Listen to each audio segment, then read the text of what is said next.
आतंकवादियों का हम लोग हाल बचे हैं।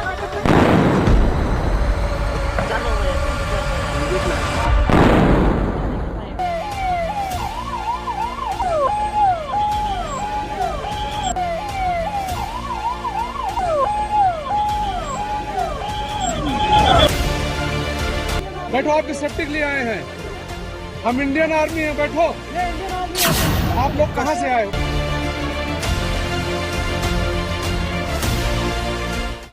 પહેલગામમાં થયેલા આતંકવાદી હુમલા પછી પાકિસ્તાની વાયુસેનાએ 22 એપ્રિલ એટલે કે ઘટનાના દિવસે આખી રાત ભયના છાયામાં વિતાવી. પાકિસ્તાન ભારત તરફથી બદલો લેવાના હુમલાનો સામનો કરી રહ્યું છે.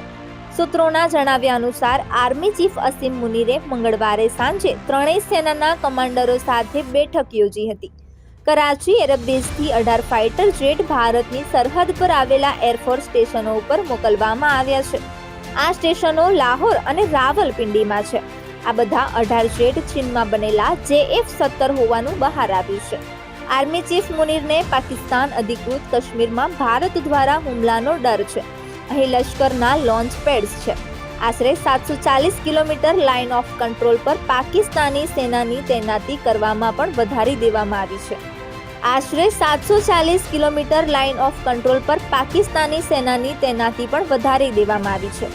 પરંતુ પાકિસ્તાન માને છે કે ભારત દ્વારા હાલમાં કોઈ જમીની લશ્કરી કાર્યવાહી કરવામાં આવશે નહીં.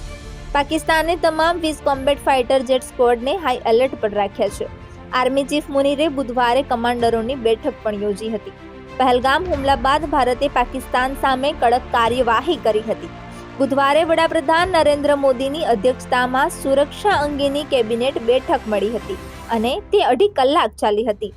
વિદેશ સચિવ વિક્રમ મિશ્રીએ જણાવ્યું હતું કે પહેલગામ આતંકવાદી હુમલાની ગંભીરતાને ધ્યાનમાં રાખીને CCSએ 5 મોટા નિર્ણય લીધા છે. તે જ સમયે કેન્દ્ર સરકારે આજે સર્વપક્ષીય બેઠક પણ બોલાવી છે.